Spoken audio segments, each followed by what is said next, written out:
Ia whaafitai mo le avanoa. Au te manatua lava se tasi leo polokalame I le whaiunga lava lo misiona sa mawhaina o awai ai. O le taimi lava lea sa au tala I tutuila I Amerika Samoa le nuu leo mapusanga.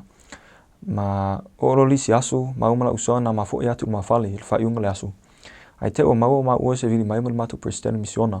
O tali mai per telefoni ai whaamtala mai le presidente misiona e ti ma ua whaapea. Na whaia sana miti po sana whaalinga. Sa ia fia whaasua mai ati maua. Ia ona whaamtala mai ai lea le presidente misiona ati maua lon miti e whaapea.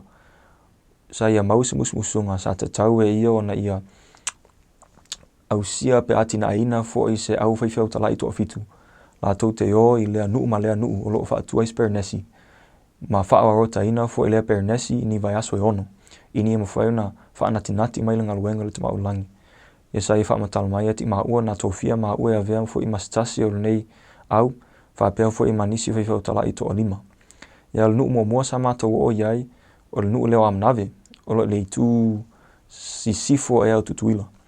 Ia na mātou o whaatasi fo I ma sa iai lu itau ati mātou te maua ni tangata ini mawhai na whaatotoa ina fo I numero leo pernesi.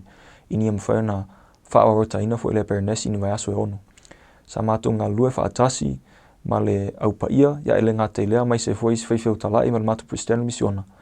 Ma I le whaiunga leo ono vai aso. Sa mawhai ona mātou mau ni baptisonga ma ni tangata sa leo toi toa anga mai e awaile e kalesia ini mawhai ona vea fo I le nā pernesi masawarota.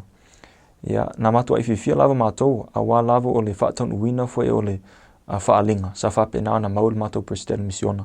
Ia loa le nuu lea sa mātou si iti atu fo I sisi nuu. Ia le nuu soo ai o le nuu leo au nuu. Tusalao au nuu o le tamai motu la le au tafa leo tutuila I le tusa sa e mai le tutuila. Ma ina ua fatu a mātou tanu atu fo le tamai motu lea. Sa au fefe te o le mwhaia I mātou o na mātou whaatau nuu fo le galuega. Sa whapena na tofia ti mātou a wā lava laititi o le nuu. E leo a toa lava se tolu se lau tangata e nofo fo le nā nuu po le nā motu. O le mea nā sa upopole e te o le mwhaia na mātou whaatau nuu mai le sini. Ia ai sa mātou ngā lue fo I whaatasi ma lau paia, mātou presidente misiona, ma sa mātou whaalango mai le tamau langi. Ma sa mātou ngā lue malosi, ini e mawhai mātou au sia fo I lea sini. Ma il whaiunga lea o le ono vai aso. Sa mawhai lava o na whaawarota ina fo I le nuu leo au nuu. Ini e mawhai na vea sa masewarota, ma mawhai fo I mau le tele u whaamnianga mai le tamau langi. O te moili mau atu, I nei nuu e lua, sa mawhai no a waile nei polokalame. Na uwa ai I le au o le tamau langi na whesasuani mai ati mātou.